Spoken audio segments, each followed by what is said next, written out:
નમસ્કાર દર્શક મિત્રો, આપ સૌનું કરુણા ટોક્સ ચેનલ પર હાર્દિક સ્વાગત છે.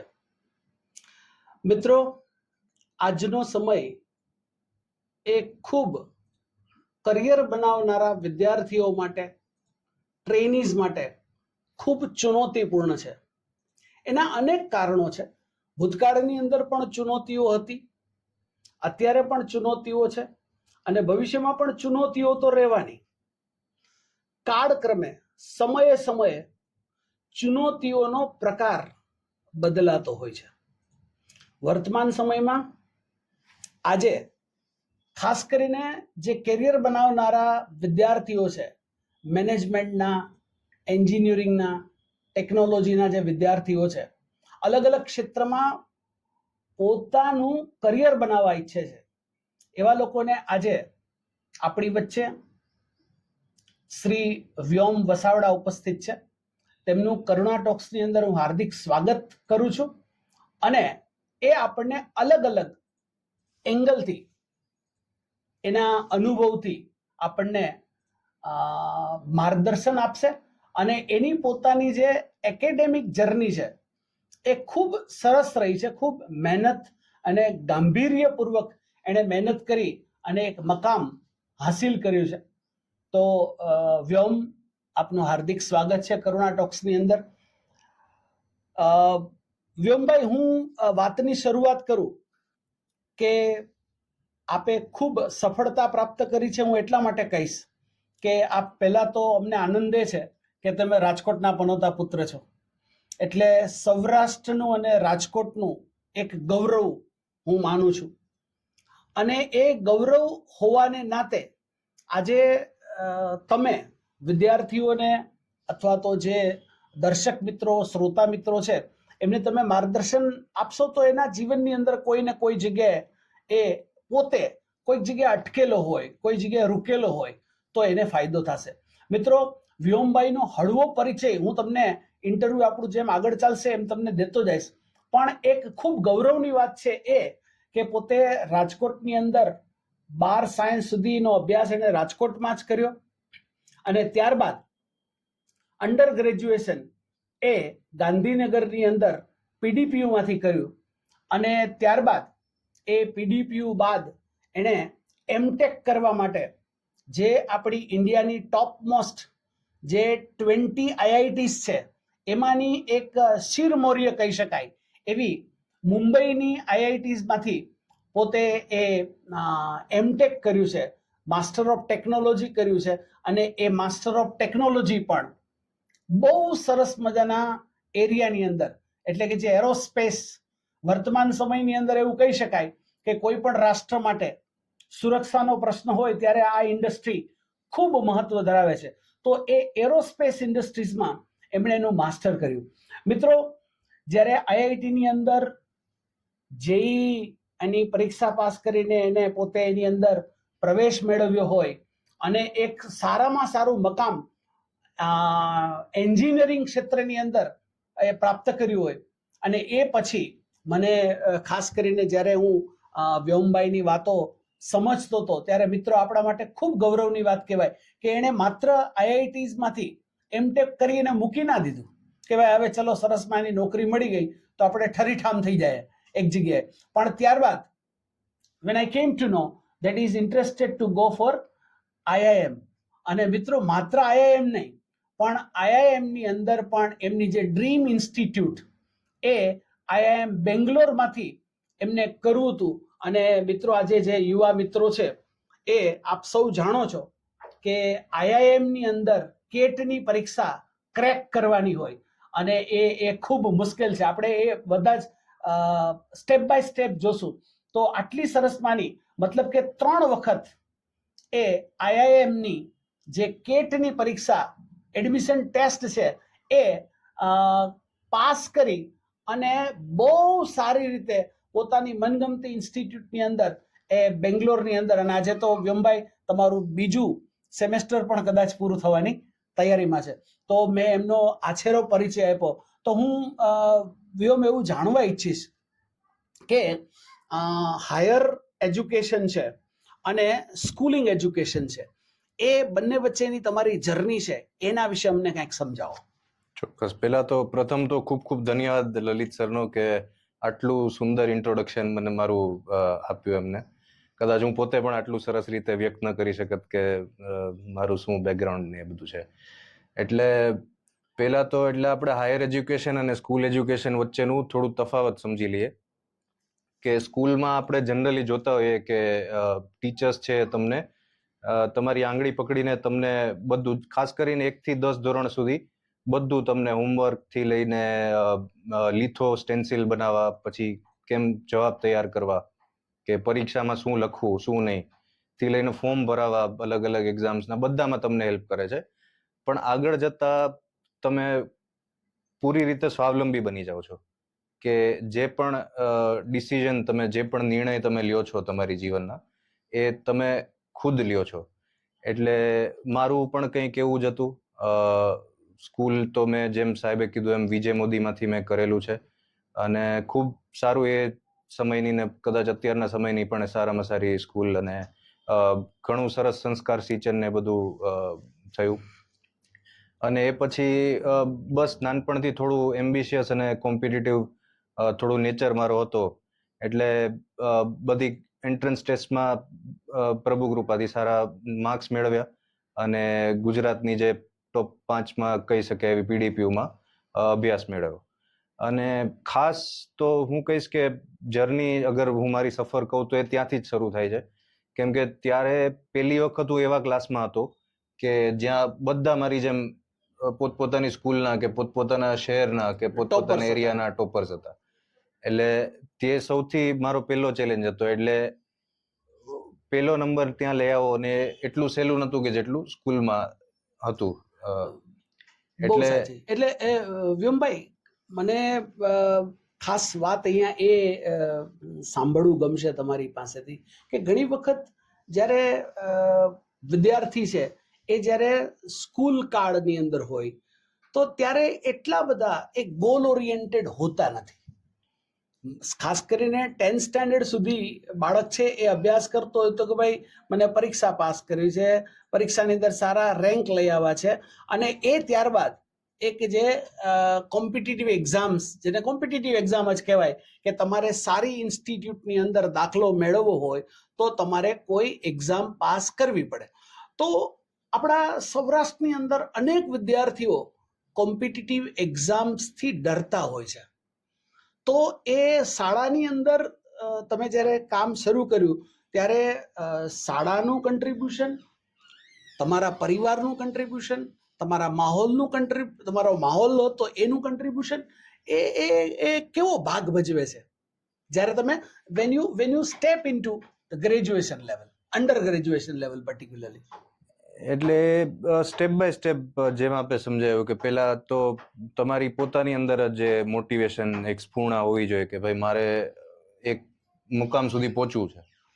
એ પછી તો એટલે તમારે કેવા પરિવારમાં તમે ક્યાંથી આવો છો, ને એ તો 100% એનો ફેર પડે જ છે કે તમે કોઈ મોટા શહેરમાં રહેતા હો, જેમ કે કોઈ અમદાવાદમાં રહેતું હોય તો એ રાજકોટ કરતા, રાજકોટ રહેતું હોય તો ગોંડલ કરતા, એ લોકોને બેનિફિટ તો હું કહીશ કે મળે જ છે કે ગોંડલમાં રહેતું હોય તો કોઈ ગામડું છે એના કરતા એન્વાયરમેન્ટ એક્સપોઝર મળે. એન્વાયરમેન્ટ અને ઇન્ફ્રાસ્ટ્રક્ચર ખાસ કરીને કે જેવું, એટલે હું મારા સમયમાં પણ કહું તો ત્યારે રાજકોટમાં ઇવન કોચિંગ ક્લાસ કે એવું કાંઈ જઈને કોઈનું કાંઈ એટલું હતું જ નહીં, એમ સારું કહી શકે. જ્યારે અત્યારે છે તો આપણે તે એલન ને એના મોટા મોટા સેન્ટરો છે ને બહુ ગૌરવ થાય છે મને જોતા કે રાજકોટના લગભગ સૌરાષ્ટ્રના ખૂબ છોકરાઓને ખૂબ સારો નંબર આવે, શિક્ષણ મળે. એટલે તમારું પોતાનું છે, પછી ફેમિલી આવી ગયું. એ જ રીતે મેં જેમ કીધું એમ કોચિંગ ઇન્સ્ટિટ્યૂટ સારા, કે સારી સ્કૂલ છે, સારા શિક્ષકો કે જે તમને હકીકતે માર્ગ, એ લોકો એવું વિચારતા હોય કે મારી સફળતાનું માપદંડ એ જ છે કે મારા બાળકો છે સારી જગ્યાએ પહોંચે. બરોબર. તો એવા શિક્ષકો તમને મળવા એ પણ એક બહુ નસીબની વાત છે. અને એ ઉપરાંત ઘણું બધું, એટલે આર્થિક રીતે તમે સક્ષમ હો ને ઘણી બધી એમાં પેલું અભિગમ હોય છે. વર્તમાન સમયની અંદર ઘણા વિદ્યાર્થીઓને આર્થિક રીતે વિટંબણાઓ હોય એના હિસાબે પણ ઘણા લોકો આગળ જઈ શકતા નથી, પણ સરકાર પણ અલગ અલગ રીતે હેલ્પ કરતી હોય છે. મેં એવું પણ જોયું છે કે સરકારી શાળાઓની અંદર પણ ટેલેન્ટેડ બાળકો હોય છે. મારો ખાસ કન્સર્ન એ છે કે જેની અંદર ઇનહરન્ટ ટેલેન્ટેડ છે, જેની અંદર છે જ ટેલેન્ટ છે, એને માન લો કે તમારા કેસની અંદર છે આટલું સરસ માનું પરફોર્મ કર્યું, મતલબ હવે તો તમે IIM બેંગ્લોરમાંથી હમણાં પાસ બહુ ટૂંક સમયની અંદર કરી દેશો. અને એમ કહેવાય છે કે IIM Bangalore, IIM Ahmedabad, IIM Calcutta તો સૌથી પ્રીમિયર જૂની ઇન્સ્ટિટ્યૂટ છે, પહેલી ઇન્સ્ટિટ્યૂટ છે.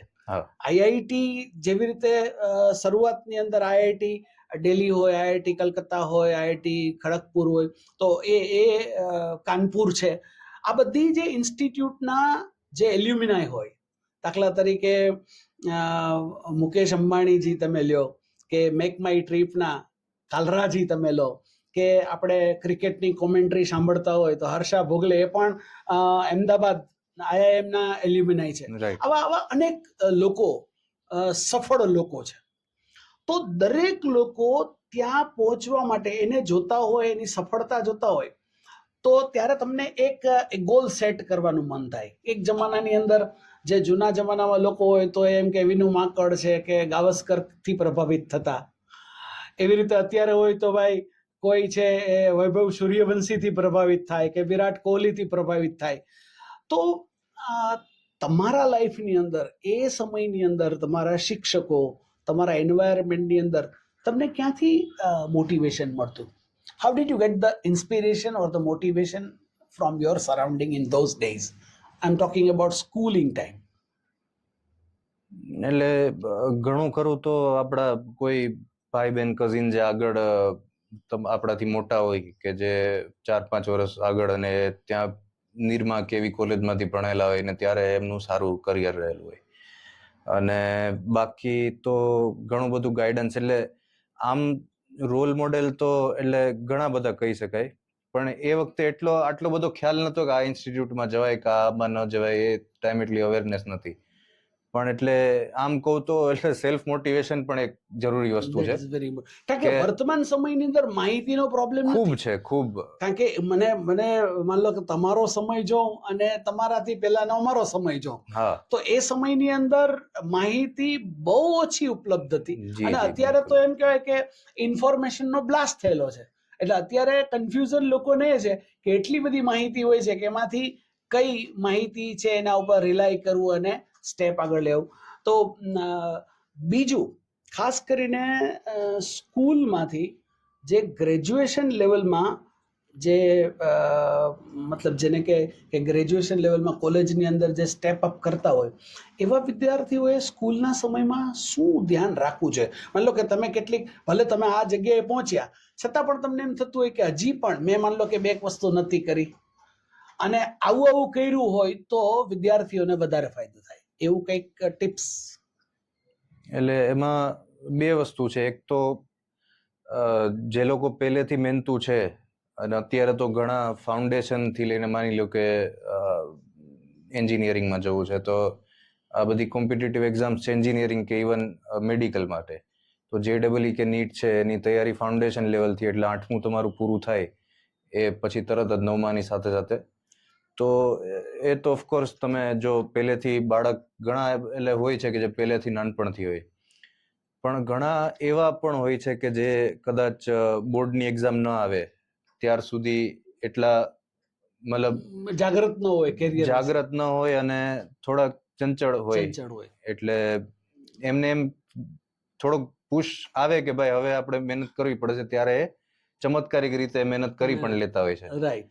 એટલે બે પ્રકારના લોકો છે.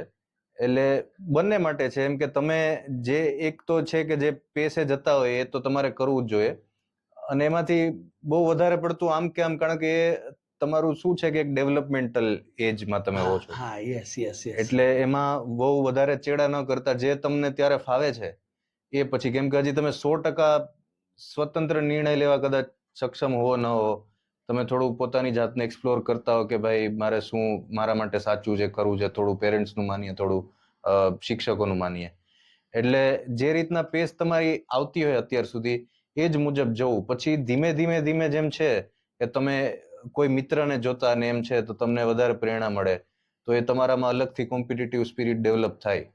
એક લાઇટર મોડમાં તમારી વાત કટ નથી કરતો, પણ લાઇટર મોડમાં મને વાત યાદ આવે છે કે મા બાપ છે એ બહુ કન્સર્ન કરતા હોય બાળકો માટે કે ભાઈ મારા બાળકને મારે એન્જિનિયર બનાવવું છે, ડૉક્ટર બનાવવું છે, આ બનાવવું છે, આ ક્ષેત્રમાં આગળ વધવું છે.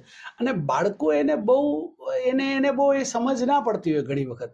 ત્યારે એ પેરેન્ટિંગ છે ને એ એક બહુ ચુનૌતીવાળો પ્રશ્ન અત્યારે બને કે ભાઈ મા બાપ ઈચ્છતા હોય, પણ બાળક, તમે પણ ઈચ્છતા હતા કે ભાઈ મારે આવું કરવું છે, પણ ઘણા મા બાપ છે એના માટે ચુનૌતી હોય કે બાળક છે એ એટલો બધો સિરિયસલી લેતો ના હોય, અને એ સમયગાળામાં જો સિરિયસલી ના લે તો ઘણી વખત એવું બનતું હોય કે બાળક છે એ બધું સમજતો હોય, પોતાની રીતે મહેનત પણ કરતો હોય, પણ એને માની લો કે પેરેન્ટ્સ એટલા બધા એજ્યુકેટેડ ન હોય, એન્વાયરમેન્ટ ન હોય, ત્યારે પણ ઘણી વખત. તો આવા તબક્કાની અંદર બેની અંદર શું કરવું જોઈએ લોકોએ આગળ વધવા માટે?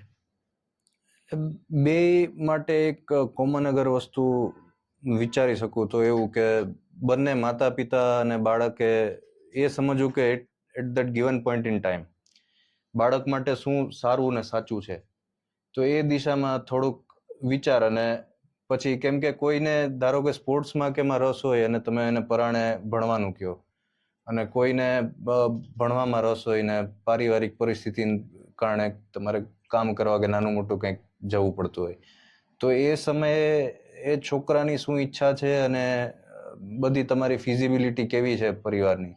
એટલે આઈન્સ્ટાઈને કીધું એ પ્રમાણે કે તમે માછલીને છે એ વૃક્ષ ઉપર તમે ના, એટલે મતલબ એને જો ફોર્ટે હોય, એનું લાઇકિંગ હોય, એ તમારે ચેક કરવું જોઈએ. ઓકે, તમે એટલે પક્ષીને તરવાનું કયો કે સિંહને ઉડવાનું કયો, તો એ નથી. એટલે જે તમારે બને એટલા તમારા રિસોર્સિસ જે છે તમારી પાસે, એનો કેમ સૌથી સારો સદુપયોગ કરી અને બાળક માટે કેમ એક દિશા તૈયાર કરવી, એ ઘણું. એટલે જનરલી હવે તો ઘણું બધું વિચારતા થયા છે, એજ્યુકેશન વધ્યું છે, અવેરનેસ વધી છે, એટલે મા બાપ પણ બધું વિચારે છે. પણ ક્યારેક કદાચ ના વિચારતા હોય તો થોડો એ પણ સમય કાઢીને કરવું જોઈએ, પ્લાનિંગ કરવું જોઈએ. પ્લાનિંગ, હા. એટલે બીજું મને એક એવું પૂછવું છે કે તમે સ્કૂલમાંથી જે ટ્રાન્ઝિશન થયું કોલેજમાં, અને રિયલમાં કોલેજની અંદર જાય ત્યારે personality development which plays a very vital role.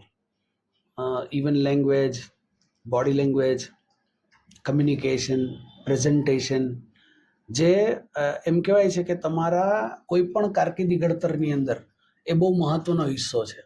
એક તમારું જે એરિયા ઓફ ઇન્ટરેસ્ટ છે, અથવા તમે જેની અંદર સ્ટડી કરો છો, એ તમારો જેને કહેવાય કે તમારો મેઇન એરિયા છે. સપોઝ કે ભાઈ હું મેનેજમેન્ટનો માણસ હોય તો હું MCOM અથવા MBA કરતો હોઉં, તો એ મારો એરિયા છે. પણ એની સાથે સાથે પર્સનાલિટી ડેવલપમેન્ટ પણ કોલેજના સમયની અંદર તમારે કંઈક શીખવાની આવી હશે, જેને પણ તમારા પર્સનાલિટીમાં થોડુંક તમે એની કાળજી લીધી હોય. કારણ કે આગળ જતા મને ખ્યાલ છે કે ઘણા બધા ટેલેન્ટેડ લોકો હોય તો IITsની અંદર એ પોતાના સબ્જેક્ટની અંદર માસ્ટર હોય, પણ જ્યારે રાઇટિંગ એબિલિટી ટેસ્ટ હોય, if I am not forgetting, WAT કહે છે ને, રાઈટ, રાઇટિંગ એબિલિટી ટેસ્ટ છે, એ ઉપરાંત પર્સનલ ઇન્ટરવ્યુઝ છે. એ જ રીતે તમે IIM ની અંદર જાઓ તો એની અંદર પણ પર્સનલ ઇન્ટરવ્યુ બહુ મહત્વનું હોય છે. તો સ્કૂલમાં તો ચલો આપણે સ્કૂલની અંદર તો આપણે ભણવામાં આ છે તે છે કરીને કોલેજની અંદર આવી ગયા, પણ મને એવું લાગે છે કે કોલેજની અંદર તમારી પર્સનાલિટી એક એને આકાર લેતી હોય છે અથવા આપવામાં આવતી હોય છે. તમારો એક્સપિરિયન્સ કેવો રહ્યો? અને એની અંદર એક જોડે સવાલ પૂછી લઉં, એની અંદર how does the institute play the role in shaping the personality? એટલે ઇન્સ્ટિટ્યૂટ તો નિયમ બનાવી શકે આપણા માટે, પછી એ તમે કઈ રીતના ફોલો કરવા જ પડે. પણ એ તમે એની જે સીમા રેખાઓ સાથે કેવી રીતના તાલમેલ મેળવી શકો, એ ઇન્સ્ટિટ્યૂટનો રોલ ત્યાં સુધી હોય. ઇન્સ્ટિટ્યૂટ કરતાં જે ત્યાં આવતા વ્યક્તિઓ છે, ખાસ કરીને કોઈ પણ ઇન્સ્ટિટ્યૂટનું નામ કેવી રીતના બને તો કે એનો ઇન્ટેક કેવો છે, કેવા જાતના સ્ટુડન્ટ્સ આવે છે, તમારું વર્તુળ એના ઉપર બને. અને એ ઉપરથી નક્કી થાય કે તમારું વ્યક્તિત્વ કેવું થાય છે. જ્યારે કોઈ પણ સબ્જેક્ટમાં તમે ખાલી એક્ઝામ પાસ નથી કરતા, તમે ગ્રુપ પ્રોજેક્ટ્સમાં કામ કરો છો, એટલે ત્યારે તમારી અંદર જે કહેવાય ને પીપલ સ્કિલ્સ, કે કેવી રીતના how to deal with people, interpersonal skills, right, communication જે હાર્ડ સ્કિલ્સની સાથે સોફ્ટ સ્કિલ્સ પણ જે આપણે કહીએ, એટલે એની અંદર આપોઆપ જ ડેવલપ થાય. એમાં તમારે કંઈ you don't have to go out of the way to actually acquire the skills. તો એ જ છે કે તમે જેટલા બને એટલા નવા ને એવું નહીં કે તમે માની લ્યો કે બધી કોલેજીસમાં અલગ અલગ ફેકલ્ટી હોય છે એટલે એમાં તમે કે ભાઈ એન્જિનિયરિંગ કરતા હોય તો એ લોકો સાથે જ વાત કરવી. Even you talk to people from liberal arts, you speak to people with management background, કે પછી કોઈ પીએચડી લેવલના જે મતલબ રિસર્ચ કરવા આવેલા હોય એ લોકો સાથે. એટલે અલગ અલગ પ્રકારના લોકો સાથે તમે વાર્તાલાપ કરો, હળોમળો, એટલે આપોઆપ જ તમારું જે છે કેરેક્ટર બિલ્ડિંગ તમારું થવા માંડે અને તમે ઘણી ખરી રીતે મેચ્યોર થઈ જાવ એનાથી. બરાબર. એટલે એક તો એપ્રોચેબલ બની અને તમારે નવા લોકો સાથે કમ્યુનિકેશન કરવાનું, મળવાનું, અને એ માની લો કે હું એ થોડોક અલગ કન્સર્નથી તમને કહું કે માની લો કે ઘણા વિદ્યાર્થી એવા હોય કે કોઈ પ્રીમિયર ઇન્સ્ટિટ્યૂટમાં ન જઈ શકતા હોય. મેં ઘણા લોકો વિદ્યાર્થીને એવા જોયા છે કે એ લોકો ગ્રેજ્યુએશન બહુ નોર્મલ કોઈ સ્કૂલ કોલેજમાં કર્યું હોય, પણ પછી એ સ્કૂલ કોલેજને એક બાજુ મૂકી અને પોતે અલગથી ઇન્ટરેસ્ટ લઈને પણ માસ્ટર સરસ રીતે કર્યું હોય ને માસ્ટરની અંદર એનું પરફોર્મન્સ બહુ એક્સલન્ટ રહ્યું હોય. તો વિદ્યાર્થી કાળની અંદર એક તો તમે કહ્યું કે ભાઈ એને એક્સપોઝર મેળવવું છે, નવા લોકો સાથે મળવું છે, પણ વર્તુળ ન હોય, એવો માહોલ ન હોય, એવું પુશઅપ ન હોય, તો શું કરવું? એમ ટેલેન્ટ વિશે કોઈ ડાઉટ નથી. એટલે એમાં જનરલી તો એક જ વસ્તુ જોવા મળે કે તમે કેવી રીતના વર્તુળ બનાવો, તો કે તમારી જેવા વ્યક્તિઓ તમે શોધતા હો મોટે ભાગે, તો એ તમારું કાંઈક એવું, ઠીક છે તમે પરીક્ષાની તૈયારીમાં બીજું કાંઈ ધ્યાન ના આપી શક્યા હોય ઘણા વર્ષોથી, પણ એક કોલેજ કાળમાં આવ્યા પછી તમને ઘણો ચાન્સ મળે કે તમે કોઈ પણ સ્પોર્ટ્સ જે તમે સ્કૂલમાં રમતા હોય ને મુકાઈ ગયો હોય, અથવા કોઈ આર્ટ ફોર્મ, સિંગિંગ, ડાન્સિંગ કંઈ પણ છે, તો એ તમે ફરીથી પાછું તમે પકડી શકો અને એમાંથી તમે અલગ અલગ લોકો પાછા બીજા, જેમ કીધું, કારણ કે એમાં તો પછી જેને મજા આવતી હોય એ લોકો જ આવતા હોય કે એમાં. તમે તમારી પર્સનાલિટીને શેપ કરવા માટે ખાસ કરીને કયા ઇન્ટેન્સ એફર્ટ્સ છે એ નાખેલા ગ્રેજ્યુએશન અને ત્યારબાદ પોસ્ટ ગ્રેજ્યુએશનમાં? ઇન્ટેન્સ એફર્ટ્સ એટલે હું તો બહુ નહીં કહું, હું તો એટલે I believe in going with the flow, કે જેમ વેણ જતું એમાં તમે જાઓ અને એની સાથે સાથે. પણ બાકી તો ઘણું આજના જમાનામાં તો ઓનલાઈન તમે જાઓ તો એટલે તમને અગર જો બોલવાથી બીક લાગતી હોય તો ઇંગ્લિશના ક્લાસીસ હોય છે, સ્પોકન ઇંગ્લિશના ને એના, અથવા તો લખવાની પેલી હોય તો એના પણ અલગ અલગ કોઈ પણ, તમે એવું કોઈ ઉંમરની બાધા નથી, તમે કોઈ પણ ઉંમરે કંઈ પણ શીખી શકો. સેન્ડવિચ કોર્સીસ અલગ અલગ નાના હોય છે, ઓનલાઈન ઘણા બધા કોર્સીસ હોય છે. બિલકુલ. એટલે એવું કંઈ પણ તમે, અને મોટે ભાગે તો એમાં કોઈ આપણે આર્થિક પણ કંઈ ખર્ચ આવતો નથી, એટલે બહુ અત્યારે નજીવા શુલ્કમાં ઘણું બધું તમને શીખવા મળે છે. રાઈટ. અચ્છા, એક વાત એ અહીંયા કે તમે કહો કે ભાઈ વિથ ફ્લો જવાની મને હેબિટ છે, તમારું કોઈ ખાસ વાંચન રેગ્યુલર ડિસિપ્લિન બાબતમાં કે જે પણ અગત્યનો રોલ ભજવતો હોય છે, અથવા તો ક્યાંયથી તમને કોઈ પ્રેરણા મળી? કારણ કે પહેલી વખત તમે જ્યારે કેટની એક્ઝામ ક્રેક કરી ત્યારે તમને કદાચ કલકત્તામાં મળતું હતું, બીજી વખત બીજી ઇન્સ્ટિટ્યૂટ અમદાવાદ કે બીજી જગ્યાએ મળતું હતું, તો તમે 2 વખત, એમ કહેવાય છે કે ભાઈ 2.5-3 લાખ વિદ્યાર્થીઓ હોય એમાંથી ખાસ કરીને જે બ્રેક ઇવન કે શું કહે છે ને, કંઈક કટ ઓફ કહે છે, સાહેબ ફોરગોટ, સોરી, તો એ કટ ઓફની અંદર તમે જો તો બ્રેક ઇવનની અંદર તમે બીજી વાર કેટની પરીક્ષા પાસ કરી, કે મોટા ભાગે વિદ્યાર્થી એક વખત પરીક્ષા આપે ને તો એ ફ્રસ્ટ્રેટ થઈ જતા હોય, અથવા તો એક વખત પરીક્ષામાં પણ એને પાસ થવાની અંદર ફાફા થતા હોય, તો તમે 2 વખત પરીક્ષા આપી અને 2 વખત પરીક્ષા આપ્યા પછી પણ you stick two that dream institute કે મને મારી આ બેંગ્લોરની અંદર IIMની અંદર જ મેળવવું છે.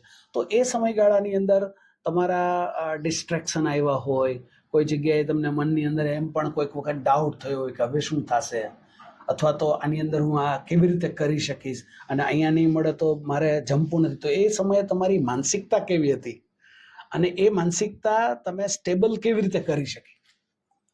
એટલે તમારા પોતાના મનની અંદર તમે એક જે ગોલ કે જે ટાર્ગેટ કે જે લક્ષ્ય જે આપણે ગુજરાતીમાં કહીએ, એ લક્ષ્ય છે ક્લિયર હોવું જોઈએ, એકદમ સાફ, એકદમ હીરાનું જે ક્લેરિટી, હોય યસ. એવું સાફ હોવું જોઈએ કે તમારે આ જ વસ્તુ કરવી છે અને કેમ કરવી છે એમ. એટલે હું જે મારા જીવનના સ્ટેજમાં હતો એ પ્રમાણે મને લાગ્યું કે બેંગ્લોર જવાથી મને સૌથી વધારે ફાયદાઓ છે. જેમ તમે કીધું એમ પહેલી 3 ઇન્સ્ટિટ્યૂટ છે લગોલગ જ કહી શકાય, યસ. પણ છતાંય એક ટાઈપના મેં કીધું ને કે તમારું વ્યક્તિત્વ કેમ ડેવલપ થાય, તો કે કઈ પ્રકારના માણસો, કેવું ફોકસ જે તે ઇન્સ્ટિટ્યૂટનું છે, તો એના માટે હું બહુ ક્લિયર હતો કે મારે આ જ છે, અહીંયા જવાથી મને આગળ, કેમ કે આ કદાચ મારું છેલ્લું ભણતર હશે એકેડેમિકલી, રાઈટ. અને પછી આના ઉપર આવનારા મારા 30 વર્ષ ઓછામાં ઓછા ડિફાઇન થશે. એટલે એના માટે આઈ વોઝ વેરી ક્લિયર કે આ જ કરવું છે. એટલે એમાં પછી તમે ડિસ્ટ્રેક્શન તો આવ્યા કરે, પણ ઇટ્સ નોટ લાઈક કે તમે આખો દિવસ છે એની પાછળ જ મથ્યા કરો એમ. એટલે એ જેમ બેલેન્સ, એક સંતુલન જાળવવાની વસ્તુ છે. ઓકે. એટલે એની મેળે કે તમે જો ક્લેરિટી તમારા મગજમાં હોય અને સાથે સાથે એ પણ કે એના માટે મારે શું કરવું એ તમને ખબર હોય, તો બહુ ઓછા ચાન્સ છે કે તમને કોઈ રોકી શકે. તો આજે કેટની એક્ઝામ વખતે તમને ખાસ ચોક્કસ પ્રકારના કયા ચુનૌતીઓ આવી અને તમે ચુનૌતીઓ વખતે કેવી રીતે તમે વર્ક કરતા, એમ તમારું schedule, timing, time management, balancing, priority, જે કાંઈ કહો એ? એટલે એક તો હતું કે હું ભણતર કે એની સાથે નહીં, મારી ફૂલ ટાઈમ જોબ હતી, એની સાથે હું બેલેન્સ કરીને તૈયારી કરતો હતો. એટલે ક્યારેક જોબના ટાઈમ તો તમને ખ્યાલ જ છે કે મોડું પણ થાય, વહેલું પણ થાય, પણ એક નિયમ બનાવી રાખેલો કે ગમે રીતે દિવસની 2 કલાક તો આપણે આપવી જ છે એમ. ઓકે.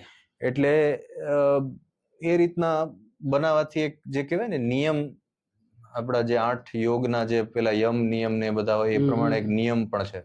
Very good. એટલે એ અગર જો તમે એક નિયમમાં હો ને, એ તમે પરાણે નથી કરતા, it is just part of your daily life કે તમે સવારે ઉઠીને બ્રશ તમે કરો જ છો, સ્નાન તમે કરો જ છો, એ રીતના તમે વાંચવા બેસો જ છો, અને એમાં મને મજા પણ આવતી. ચેલેન્જમાં તો એ હતું કે એની તૈયારી માટે તમારે કેલિબ્રેશન કરવું પડે કે તમે ક્યાં છો જે તે સમયે, કારણ કે આ તો ખાલી 3 કલાકની એક્ઝામ હોય, તમે સીધા દેવા આપવા જાઓ એક્ઝામ તો ગમે તે થઈ શકે. એટલે એના માટે અલગ અલગ ઇન્સ્ટિટ્યૂટની મોક ટેસ્ટ આવે કે જે તમને એવી જ પ્રકારની એક્ઝામ 2 કલાકની તમને કરાવે. હવે એમાં બને કે ક્યારેક વધારે માર્ક આવે, ક્યારેક ઓછા માર્ક આવે, રેન્ક ઉપર નીચે જાય. એટલે એની સાથે મગજને થોડું સંતુલન અને સ્થિરતા જાળવીને આગળ કેમ વધવું, that was a big challenge. અને એના માટે સરનો જ આભારી કે મને ક્યારેક મેડિટેશન થ્રુ થોડી મદદ પણ એમના તરફથી, મેડિટેશનને કારણે જ આપણે ભેગા થયા હતા. Yes, yes. કદાચ આપણે મેડિટેશનને કારણે જ મળવાનું થયું હતું, કારણ કે મને બરોબર યાદ છે કે જ્યારે તમે સેકન્ડ કેટની પરીક્ષાની તૈયારી કરતા હતા અને એમના મમ્મી અને પપ્પાનો એમને ખૂબ સપોર્ટ છે, પણ એના મમ્મી તો એના માટે ખાસ કન્સર્ન રાખે કે ભાઈ, અને એના મમ્મીએ એમને ગાઈડ કર્યા કે ભાઈ ચંદે સાહેબને મળો, અને અમારે તો બસ માલિકને પ્રાર્થના જ કરવાની હતી, પણ એમને મેડિટેટ. એટલે તમે, મને એક બહુ આનંદ છે કે યંગ લોકો છે તો ઘણી વખત એ રૂટીન વાંચન છે એને ઇગ્નોર કરતા હોય છે, યોગા અને મેડિટેશન છે એને પણ ઘણી વખત એટલું બધું પ્રાયોરિટી આપતા નથી. તો એના વિશે 2 મિનિટ, કંઈક એકાદ મિનિટ છેલ્લી કંઈ તમને કહેવાનું ગમશે? ચોક્કસ. એટલે જેમ મેં કીધું, પહેલા તો તમારું બેઝિક જે હેલ્થના હાઇજીન છે એને મેન્ટેન રાખવું. પેલું આપણું એ જ છે કે તમારું ખાવા પીવાનું ને બધું સરસ હોય, અને તમે એક શું કહેવાય કે શારીરિક રીતે સક્ષમ હો, તો જેમ કહેવાય ને કે healthy mind lives in a healthy body.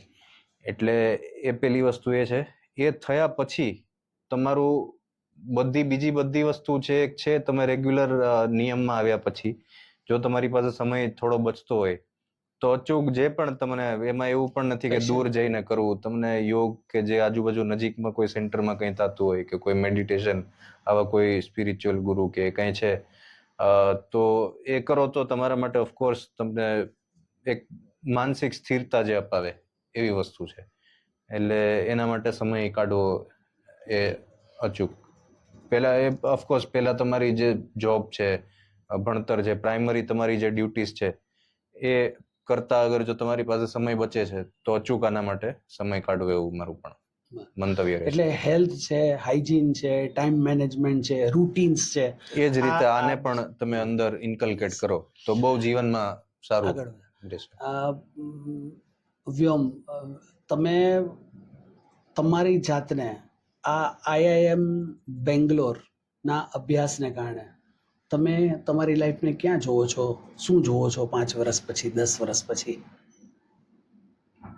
બસ અત્યારે તો હું એક મેનેજમેન્ટ કન્સલ્ટન્સી ફર્મમાં ઇન્ટર્નશિપ કરવા જઈ રહ્યો છું અને આગળ ફાઇનાન્સ ઇન્ડસ્ટ્રીમાં કેરિયર બનાવવાનું મારું છે વિચાર. એટલે પ્રાઇવેટ ઇક્વિટી કે એ સાઈડ અગર જો જઈ શકું તો, એટલે એ જ વસ્તુ છે. અને એમાં પછી થોડુંક એક્સપર્ટીઝ કેળવી અને જો મારી જાતે ખુદનું કંઈ કરી શકું અને એ સાથે સોસાયટીને પણ બેનિફિટ કંઈ થાય તો એ જ મારું લક્ષ્ય રહેશે. Okay, that's great. કે બહુ સરસ. અને છેલ્લે આપણી પાસે બહુ સમય તો ઘણી બધી વાતો છે, પણ છેલ્લે એકાદ બે વાત તમે એવી કહો કે કોઈ તમને બુક એના દ્વારા પ્રેરણા મળી હોય, અથવા તો કોઈ એવી ઇન્સિડન્ટ તમારા લાઈફની અંદર બની હોય કે જેણે તમને મોટિવેટ કર્યા હોય. કોઈક જગ્યાએ તમને એવું પુશઅપ મળ્યું હોય અંદરથી કે બહારથી, એવું કંઈ? એટલે એ જ છે કે હું તો કહું કે તમે તમારા પોતાના ખુદના જીવનમાં જુઓ. હું કહીશ કે યુજીમાં જે થ્રુ આઉટ હું સારા રેન્કે આવેલો હતો એ પ્રમાણે યુજીમાં પરફોર્મ નહોતો કરી શકેલો. એટલે એકાદ બે દરવાજા બંધ પણ થઈ ગયા તમારે કારણે. પણ એનામાંથી કેમ બહાર આવું અને એમાંથી જ પાછી ગેટની તૈયારી કરવી, IIT સુધી પહોંચવું. એટલે ઇટ્સ લાઈક કે જે કહેવાય કે form is temporary, class is permanent. તો એ અંદરથી એક સેલ્ફ બિલીફ તમે કેળવો અને તમારી જીવનના ચેલેન્જીસમાં તમે જુઓ કે ભાઈ મેં અત્યાર સુધી શું કરેલું છે અને કેવી રીતના કરેલું છે, અને એમાંથી તમને જે પ્રેરણા મળશે એ તમને એક નવો કોન્ફિડન્સ ને પેલું આપશે કે હું કંઈ પણ કરી શકું છું જીવનમાં અને nothing is impossible for me. Very good. તો self believe, nothing is impossible for the man of a strong will, આ બધી વાત છે. વ્યોમ, અંતમાં જે યંગ લોકો છે, આવી કોમ્પિટિટિવ એક્ઝામ આપે છે, જે લોકોને કેટની પરીક્ષા આપવી છે, ગેટ, જેઈ કે મેન્સ કે આ બધી એક્ઝામ આપવી છે, ઘણા લોકો ક્લાસ 1 ઓફિસર તરીકેની કોમ્પિટિટિવ એક્ઝામ, તો એ લોકોને તમે શું સંદેશો આપવા ઈચ્છો? કારણ કે સૌરાષ્ટ્રની અંદર મને એ છે કે સૌરાષ્ટ્રની અંદર ટેલેન્ટની કોઈ કમી નથી, બરાબર, પણ હજી પણ જોઈએ એવું એકેડેમિકલી પરફોર્મન્સ આપણે વધારે ને વધારે સારું કરવા માટે તમે એને શું સંદેશો આપશો?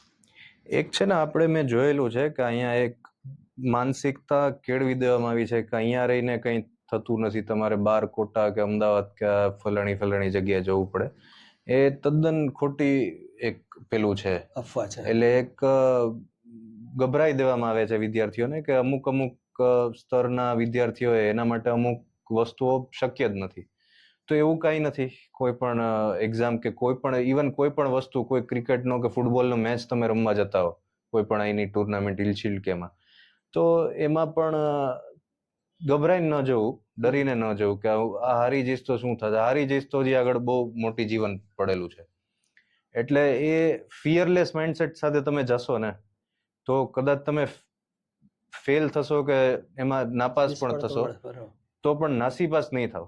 તમને એ રહેશે કે મેં મારા તરફથી 100% આપેલું છે, હવે જે ઈશ્વર ઈચ્છા છે એ થવાનું છે. બરોબર, 100% આપી દો એટલે બસ. મારા કોઈ પણ તમે ગભરાઈને જશો તો આમ પણ એ તમે તમારી બેસ્ટ ઓફ એબિલિટીઝ થી તમે પરફોર્મ કોઈ પણ જગ્યાએ નહીં કરી શકો.